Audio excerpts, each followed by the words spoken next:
Amit, hi, good to have you with us. How have you been? Hey Ashu, good to be here. How are you? I'm doing well. I'm excited to have you as a part of it. I've been looking forward to this conversation. I think there's some incredible work that you've been doing at 91, square feet, right? You're revamping and redesigning and making our stores just so much more better, appealing, engaging at many levels, right?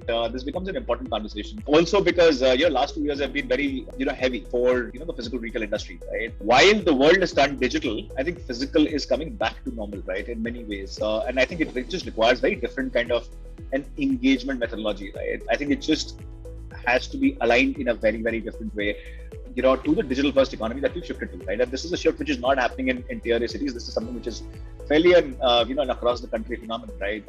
And that's largely on the back of the availability of data, the penetration of mobile, and that number continues to expand, right? I think stores will have and brands will have to create a very different kind of an experience zone, right, going forward. And I think that's something that you're helping them understand, evangelize, right, in a more meaningful way. I think the retail space is getting institutionalized in half, right? This is not something which is now going to be limited to just tier A brands. I think this is something which will have to be done at pretty much every level, right? So excited to have you in it, Amit. Before we start this conversation, I'd love you to give us a quick round of introduction, and we dive into talking about 91 square feet from there on. Thank you, Ashu. Thank you for having me here. So, I'm Amit Bansal, co-founder and CEO of 91 Square Feet. I've done civil engineering. I worked as a structural designer. I studied operations and supply chain management from NITI Mumbai. I had a short stint with Aditya Birla Group, Madura Fashion Lifestyle in retail division. Mm-hmm. And around 2015, I co-founded a startup, Quiffers.com. It started as an intercity logistics platform, like you can call a mini truck on your app, and it got pivoted into SaaS software for you can say planning your primary and secondary dispatches. So we created route planning algorithm and built an entire transport management system around that. This startup got acquired last year in May. 91 Square Feet is kind of second act, and we plan to take this global definitely. Wow. Yeah. That's very interesting, Amit. That's very interesting, right? Of course, I would love to probe you further on the the acquisition so early on, right? But I think we're going to save that towards the end of our conversation. Moving on, right? And talking about 91 square feet. Amit, what's the construct of 91 square feet, right? I'd love to understand that. What is it that? Of course, there's a larger understanding that I have that you're kind of helping stores redesign themselves, re-engage with customers, right? And the customers become just so much more demanding in many ways, right? But what's your thesis behind doing 91 square feet, right? I'd love to understand that. What is it that you're trying to help stores achieve in the process? What is it that they're missing in the existing format, right? Because this is a capex, right? The margins are kind of squishing. At a store level, it's just become so much more complex at many levels, right? Businesses are not necessarily turning very viable because the cost of real estate is going up through the roof, right? So it's a very complex situation of sorts, right? What made you do 91 square feet? I'd love to understand that. So to answer it truly, so if we zoom back a little, if we go back a little in time, so if you look at 20 years before, when retail space has taken many forms, like people were, if you look at India, like 20 years ago, if you go to a shopping place, a retailer will, suggest you what kind of products you want to buy, and he will kind of hand it over. Then people started going inside the store. The wave of organized retail started coming in, wherein a lot of agencies and contractors, they started helping retailers in building out the stores. And around 2010, e-commerce started blending in, wherein every retailer was kind of facing the choice whether they want to sell through digital or they want to go sell through physical. But in the last couple of years, what radical shift that has happened is now there's no retailer like I was in conference, I was listening to the CEOs of the top brands in India. Nobody is thinking that whether they want to sell through online or they want to sell through physical retail. The question is, everybody wants to go where the customer is, and customer is at both places. So the strategy of retail moving forward is to go omni-channel, right? That's the buzzword in retail right now.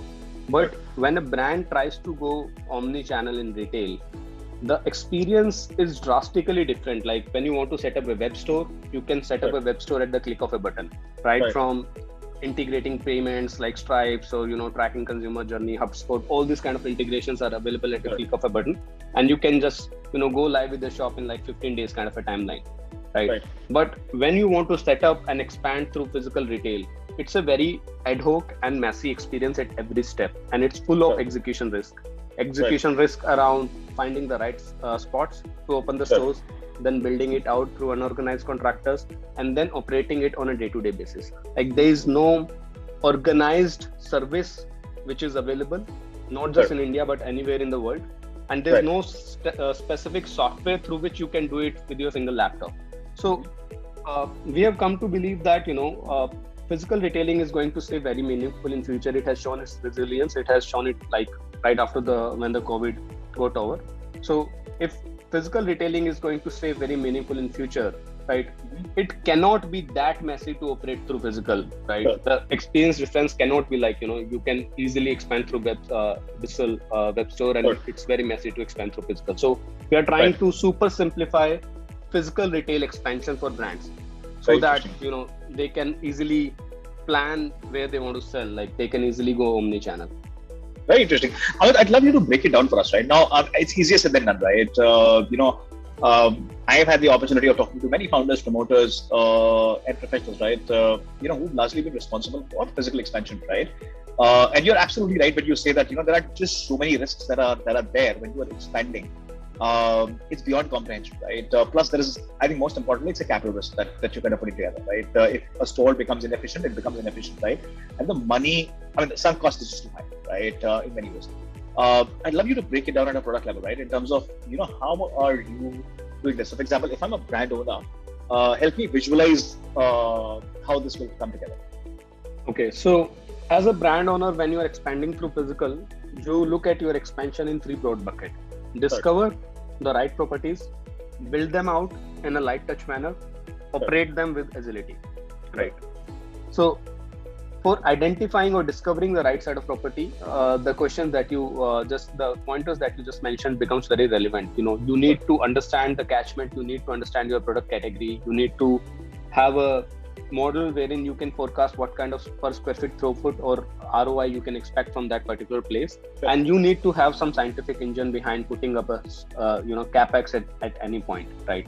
So all this information is kind of existing in silos, right? You have more data, GIS information, satellite information, telephonic data. There are data companies which kind of can accumulate these data from multiple sources and can channelize to you. But what is not done properly is a proper you can say analytics tool which can give you the right spot for picking up a right proper retail property, right? And this is a very transactional sort of a thing from brand point of view, and this is not what we are solving at the moment. I'm just saying that this use case is there for somebody to solve. There are some of the companies, but it is not fully solved yet, right? Once you have identified that this particular spot is going to give you a good ROI, right, then you want to build it out, right? For building the store, you want to, the choice a brand has for building the store, they have to set up the project management team to oversee the progress of the project. They have to hire the architect or in-house or work with external design agencies. They have to set up quality control functions, procurement, payment, so many things. They have to build this entire infra in-house and become a full-fledged project management company themselves before they start building or expanding their stores. And this really splits the DNA of the company. Like if you look at Reliance, McDonald's, all these brands are carrying big project management teams. Like Tesco has a center in India wherein there are 300, 400 people who are just managing their retail operations around the world, right? So I think the brands which are popping up, the new age brands which we are seeing these days, will not have that kind of patience, and they don't need to go through this grind. They can simply sign up with 91 square feet. They just have to cut one PO to 91 square feet. We distribute the work to right fit suppliers. We deploy all these people, the right side of contractors on site. We procure the furniture from right side of factories. We have the designer in-house, right? We come up with this whole service layer so that brands can practically open the store at the click of a button. And in the backend, we have built the software to digitize this entire supply chain around retail projects, wherein a contractor working on a site is able to digitally upload update the progress of every project that he's working on. everybody in the whole ecosystem, every stakeholder is notified when he has to do what. So the tool itself is coordinating amongst multiple stakeholders, right? Sure. All these kind of things that you can assume. Very interesting. Now, Amit, is it a fair understanding when I say, it becomes a large part of what you're doing becomes a procurement software, right? Is that a fair understanding clubbed with, and not essentially an ERP, but an ERP looking like system, right? Where, I can have a real-time sense of what's happening, what's not happening, right? Is that a fair understanding of it? The other thing is that when you're working with a lot of these guys, right, there's of course lack of transparency, but the bigger problem is that the prices can shoot up, right, of various commodities. And then there's this, other execution risk also which gets involved in the process, right? Do you, essentially, when you're doing all of this, when you're helping somebody, open up their, for example, stores, expand, so on and so forth, right? Do you help them gauge all of these possibilities as well? Do you help them track, some of these possibilities and aberrations that could exist in the process of execution? Is that a part of what you do? Okay, so there are two separate questions, Ashu. One is that how we look at the software and the systems that we are building.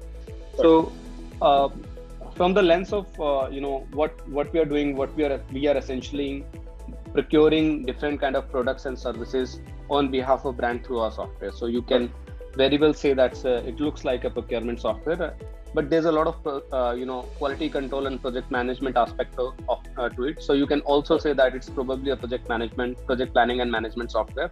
But the lens that we look at this is what we are building is an operating system for physical retail.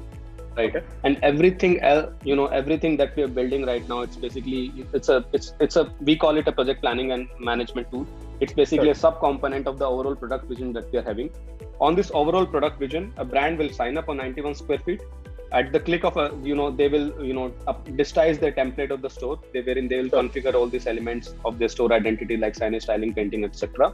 And then at the click of a button, they will be able to build the store, track the progress of it. And once the store is built, they will be able to operate it as well. They'll be able to hire manpower, pay them, give out maintenance contracts, buy different kind of materials. If you want to buy mannequins, digital screens, they'll be able to do all these kind of things on the same software. And eventually, if we are really successful in doing that, there could be a lot of software angles to it. For example, let's say a CCTV footage of your store is getting routed through us. So with some additional subscription, you can see the video analytics on that CCTV footage. You can manage the content of your digital screen. So everything that you need to build and operate your retail stores at one place, that's what 91 Square Feet, I want 91 Square Feet to become. And we call it OS for physical retail. Very interesting. And I think you're becoming... you're calling it as an operating system, right? I think it's an intelligence system, right, that you're kind of building, right, from zero to infinity, right? I think it just sort of covers the entire spectrum, right, in many ways. There is a shift that has happened, right? And 2020 has been a very unreal sort of year, right? It's just re-emphasized the focus on everything digital, right? Today, especially the newer brands. Traditional brands are also sort of thinking on those lines, but the newer brands have been very agile, right, of bringing and building a very strong direct-to-consumer, linkages, right? Channels of communication, channels of engagement, communities, activities, right? Now, physical is not something that they're necessarily factoring into their model of growth, and that's largely because physical has its own challenges, right? And we discuss about some of these challenges, right? But also the fact that the consumer today is loving it, right? The fact that I can order anything in my office, in my home at a click of button, right, just gives me a very different kind of a feeling, satisfaction, and a comfort, more importantly, right? This is the question which is going around, in all circles, right? The possibility of physical is something which is diminishing, right? If not completely today, eventually there is a switch out which is happening.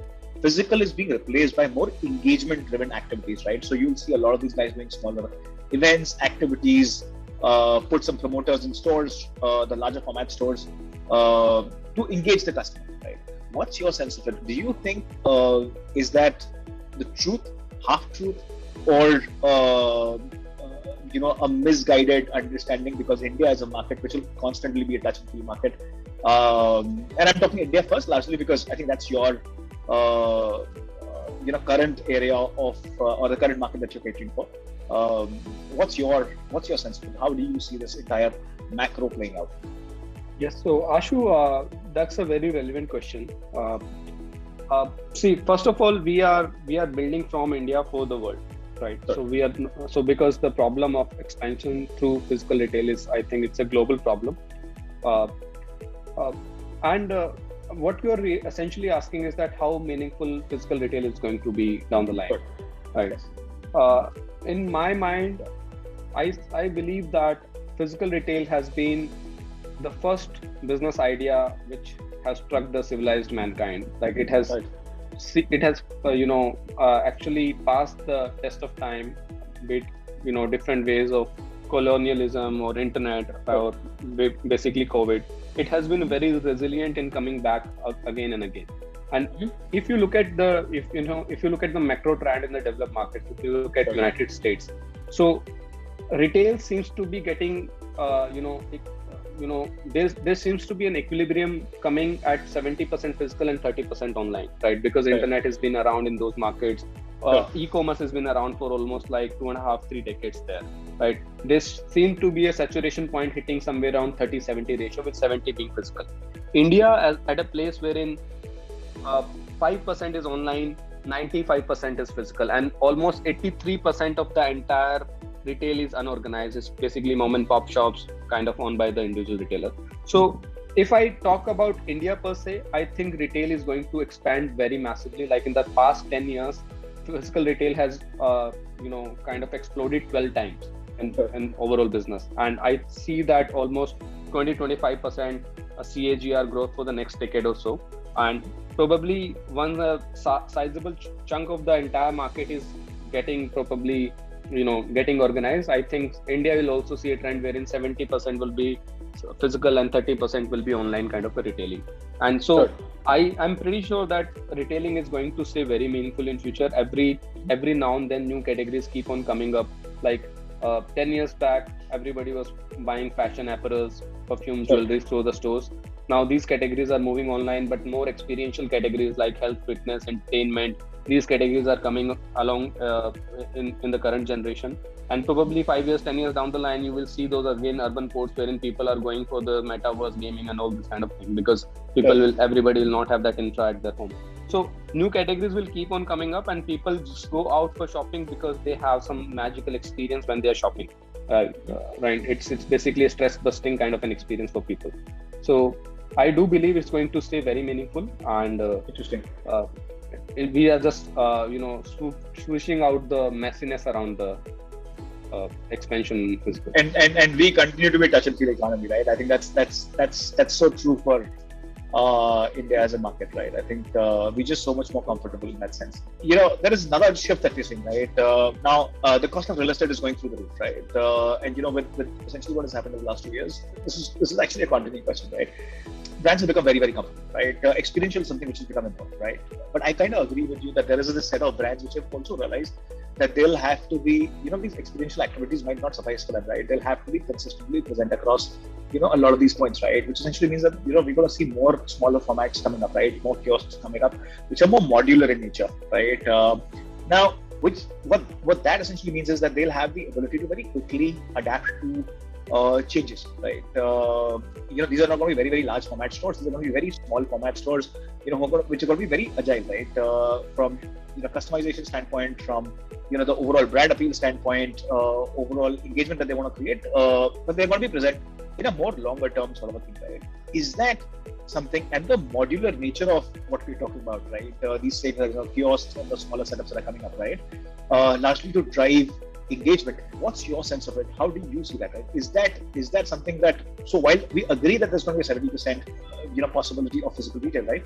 Do you think the shape and size of that retail is going to change, right? You're going to see more modular formats, the 25, 30, 40, 50 square feet formats, which are going to do far more, from ROI standpoint, they're going to be far more profitable vis-a-vis others, right? Where the project management, for example, is going to be so much more leaner. The time to market, for example, is going to be just so much more faster vis-a-vis how we do it right now, the larger format stores. What's your sense of that? See, Ashu, actually, you touch upon a very right question, and this is we discuss this all the time. So, what we believe collectively as a company is that brands have been looking at retail stores with a very emotional lens. Like you are building the retail stores the way you develop your house. You go to an architect, get a design template done. He will design exotic engravings and all this. And because and to build those components you will require a very high touch supply chain, and that complicates the whole affair, right? And what we believe is that the stores of the future are going to look very different. First of all, they are definitely going to be very, very modular, right?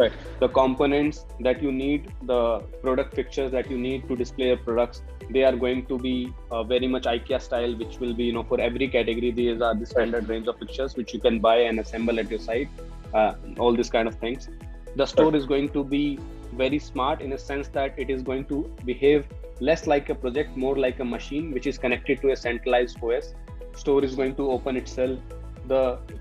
When you go inside the store will guide you, the product that you have been browsing online sometimes back. The store will manage its own power intake, right? Cashless counters, consumer analytics, all this information, all these things will be built in. This store will be much more efficient. First, throughput-wise, space management will be much better. Smaller format, smaller space will drive a lot of volume. The operations around the stores will be designed in such a manner that there's a back-end operation, storage area, and the limited inventory on the shelf, and it is quickly getting replenished. So all these kind of things are coming. Like, this is almost imminent, and this has already started happening. Interesting.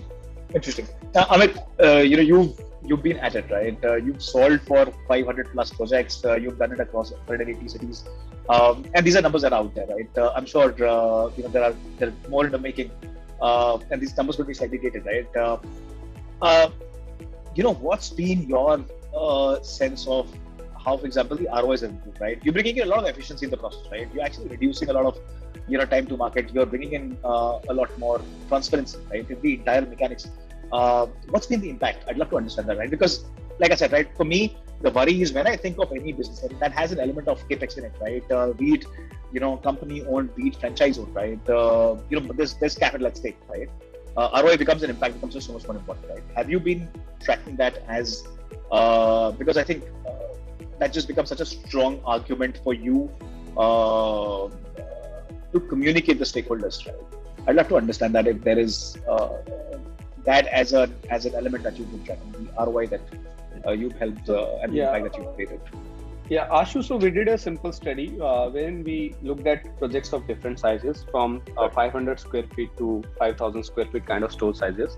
And we found out that the cumulative cost of the overheads which a brand incur for planning, managing, designing, overlooking the progress and settling the payments around that particular store ranges between 9% to 25%. For bigger size projects, it hovers around the lower side of it, and for the smaller ticket size project, it hovers around the higher side of it. In fact, the executive from the brand, the project managers and the senior team, they are traveling to the store, which can be anywhere in the country, for overseeing the progress and to monitor the quality and all these kind of things. The cost of traveling, lodging itself is somewhere around 3 to 4% of the capex. Right. So brands are, and because there's no better option, no better alternative around it, brands are incurring all these expenses, right? They are first of all carrying an execution risk of hiring all these people, setting up all these large teams, right? They can definitely go wrong there. Then they can go wrong around processes, and even after taking up a lot of pain, they're still leaking out 9 to 25% kind of percent of capex kind of expense in carrying out that particular project. We wipe that all out along with the execution risk. So that's the one big aspect that we tell everybody, that if we are there, then you can totally rely, because we have built a system which is basically agnostic to the volume it can handle. Like typically the problem with the traditional contractors and agencies that brands work with, the problem with those people is that they are very people dependent systems. So if you are giving them 1 or 2 stores to work on, they will do just fine. But all of a sudden you say that I have massive expansion coming on, and you give them 25 stores, they will just choke out. And as a brand, you will feel like I cannot be dependent on one partner. I need more, and you will go about signing more and more contractors, and to manage multiple contractors you have to set up your internal team, and then you feel like I already have set up my internal team, so why don't I break down the jobs? And it becomes a vicious cycle. You keep on getting trapped into more and more every day, right? Super. But yeah, interesting. I think Amit, I got a drift, right? I mean, there is one big problem, right? All of these contracts, right? When the organizations used to do it internally, um, there's always bureaucracy, right? In the decision making. And I know, I'm sure you understand what I'm kind of talking about, right? Yeah. The decision making process just is so much more efficient, delayed at many occasions, right? While you're doing what you're doing, and that's correct, right? From a brand standpoint, from an owner standpoint, from a promoter standpoint, that is essentially what you want. The biggest of all problems is that people who are in charge can just delay adoption to similar solutions. I understood your question. So how are you solving that a lot? Yeah, so right. we faced that. So in the beginning, we thought we were kind of naive in our understanding that if we come up with a very good we are 3x 5x better than any competitor, we are saving this much for brand, we are this much on time and all these kind of things, and why everybody should work with us. And then we realized that this is not how world works, right? People like to work with people, and they are relationships, right? And just for the sake of relationship, because you are so comfortable in working with a particular supplier, you just don't want to switch over. Right. And that's the state of brands who have already invested in project management. Sure. So like brands like Reliance and Tata's of the world, you cannot just go and tell them that, hey, you just sign up with 91SquareFeet and we'll do everything for you, and you can be totally light. You don't need the entire setup and all. And it's very brutal, right? No CEO would agree to that kind of a stance. So the strategy we have formulated for this is the software that we have created, the project planning piece, which allows you to efficiently work with your suppliers. Right. The brands who already have invested in project management, we will give them the software to work with, and we will create a lot of value add in terms of solving the working capital and finance around the suppliers, and get better quality control, operations and audit and all these kind of pieces, and we'll get the project management spend routed through us, and we will pay it to the suppliers, and we'll bring in better payment hygiene and all. Interesting. And for the new age brands, we will come as a complete service provider that we are currently doing today. So that's how, and that has a big angle to it as well. For example, if Reliance is using our system, they will use it all across the world, right? Wherever they are operational. So that means our, the idea of going global is actually gets accelerated when we are giving a software to brands who have already. So entire end goal is that the physical retail has to be super simplified. In this process, if there's some share of value that we may not able to capture entirely, I think that's okay. There's a bigger better. Interesting. I mean, there's a lot of conversation which is happening around metaverse, right? In metaverse, I had my doubts around what metaverse was, right? To me, it was fringe. Till a recent conversation that I did, right, with the founder who's building for metaverse, right? Now, the expectation is that metaverse is essentially going to come in and, it's going to basically fill in a lot of aspects around physical, right? And that's largely because, we've been staying in silos, we're operating in silos, right? And this will be that one such, activity or a possibility where people can collaborate and do a variety of things, right? Which essentially means that, our behavior of work from home and, and the comfort that we are going to set in, the idea is that we don't kind of step out of that, right?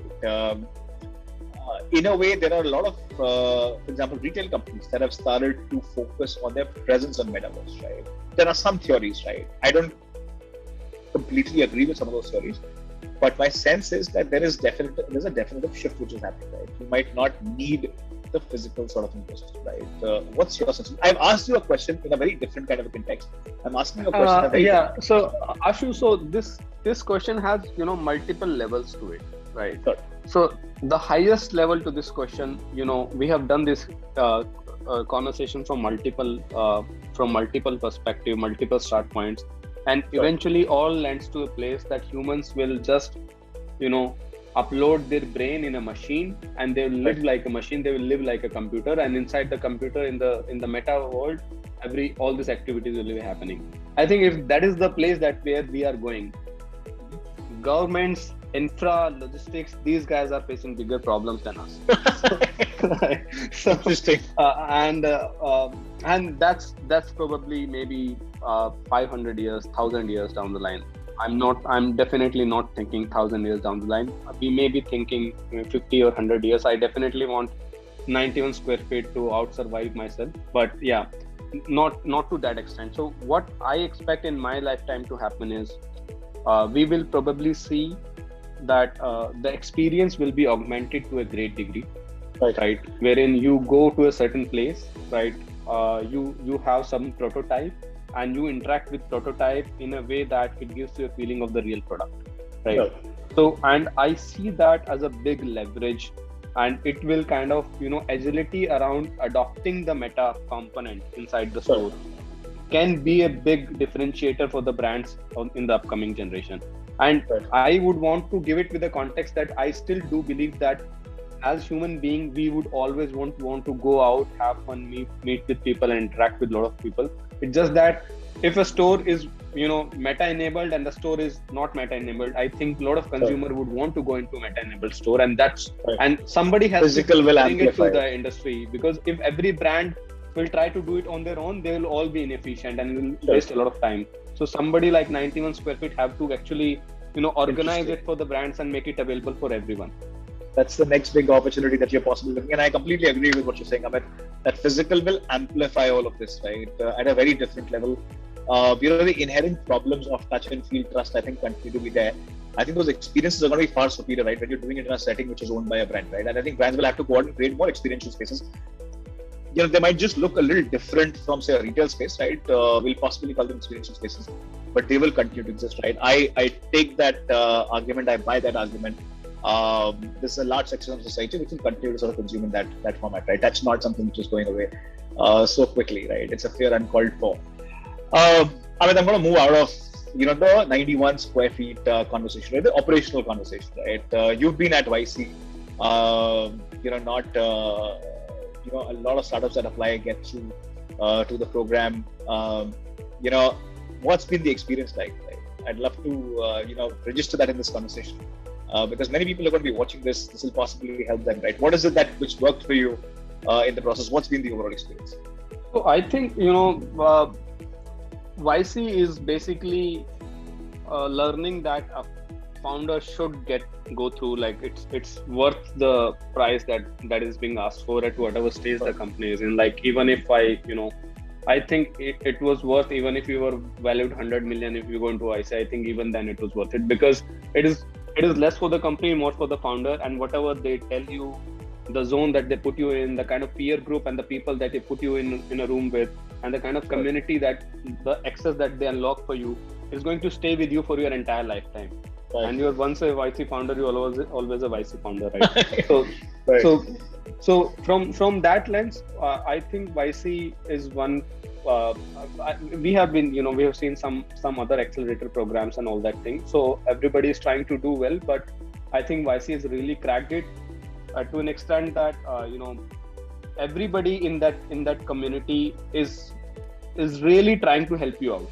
Like all the group partners, everybody who's coming out for the talk, all the alumni, somehow they have been able to, create an atmosphere wherein people would want to help each other out, and with a very real meaningful intent, not just to show that you help each other out. With a very as a part of YC cohort, I've spoken with Harshil from Razorpay, from Khatabook, from ClearText, some of the global, like from this Plan Grid, right? Global and Indian founders, was able to exchange thought, was able to have real contextual conversation about 91 square feet and the journey and the challenges that we face ahead. And these kind of practical advice, these kind of support structure, it's really something. It really changed the way that we looked at the problem, that we looked at how we want to build and scale this business. So I think it was a very meaningful experience for me, and I would greatly recommend that at whatever stage you are, until you are not being talked about every day in the news, you should give YC a shot. That is very interesting. Amit, towards the end of our conversation, what are the next 2.5 years like, right? What is it that you're planning? The market is wide open, right? So we're getting back to normal. We're getting a little more pragmatic and practical about how we approach COVID as a problem, right? The world cannot be shut down. the way it was, we will continue to sort of exist in an ecosystem, right? Or an environment where we parallelly live with COVID. 2.5 years, like I said, right, things are coming back to normal, stores are coming back to normal, people are getting back to the markets, purchase is kind of picking up, brands are getting, the sentiment is positive, right? This credit now which is available. Of course, there are first, few macro issues, but that's all right. I think they kind of course correcting the process. What are the next 2.5 years with all of what we're seeing? I'd love to understand. Definitely, I'm very hopeful about from here on. There are some categories in retail which are going to flourish a lot. Right? Everybody has an opinion around it, and we are definitely seeing it happening. So, and in the next 2.5 years, we would want to create a strong, formidable brand around 91SquareFeet, wherein brands start trusting that they can work with 91SquareFeet and they don't have to set up this big project management teams and all that thing. We want to kind of fight that perception that the physical retailing is very messy and complicated affair to get in, right? We would want to make it smoother. We would really want to demonstrate a speed of growth with some of the brands. Like we always tell this story to everybody who joins the team that Starbucks built 10,000 outlets in the first 13 years since inception, and there's a company called Luckin Coffee in China which built 8,000 outlets in the first 3 years. But there's not a single brand, who has done that in India. Not even 1,000 stores a year. 91SquareFeet can enable that. We can unlock that scale and potential. And we would want to demonstrate that we have unlocked it some of the brands in the next 2.5 years. Super. Amit, last question in this conversation. I usually have it as it's cliched, right? But I think it's important. Every founder has a very unique journey, right? I think the intensity with which every founder deals with his or her problems is unique, right? In many ways, and they always have something to share, right? I think the YC philosophy that you gave out was that, there's this genuine, thought, focus, effort to help people within the community, right? I would want to register that as, a point where it's your contribution to the larger ecosystem. Many people are going to be watching this, right? If you were to give that advice, right, what's been your learning and suggestion? What would that be? So I don't really know if I'm at a stage wherein I can give advice to people, but for me, what has worked is to be, So for us, what have worked is to be brutally honest with the people that you hire. Right. That has always worked. So what we have been doing is a kind of a messy and difficult kind of a problem to solve, because there are multiple operational, service, product angle to this. Right. And majority of time, it's only it's the culture that you create. The people who are working with you they are the one who are going to solve it for you, right?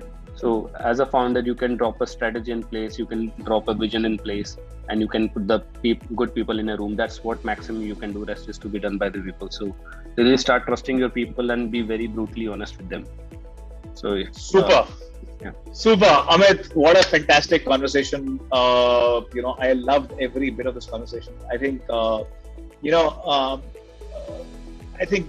with momentum in the economy, right? And I think trends shaping up, and then, events, aberrations like the one we've seen, in 2020, it becomes, I think, you tend to believe a lot of noise that sort of surrounds you, right?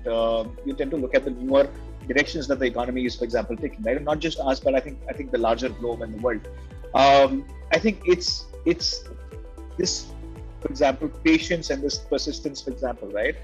And this contrarian view, which is more of wait and watch, right? And I think the emergence of possibilities from there is just so much more phenomenal, right? I think I see a lot of that in this through this conversation in you as somebody who's anchoring 91SquareFeet, who's not necessarily getting swayed by a lot of this noise, right? Which a lot of people otherwise are. I think that patience and that persistence is paying off, right? We're getting that normal.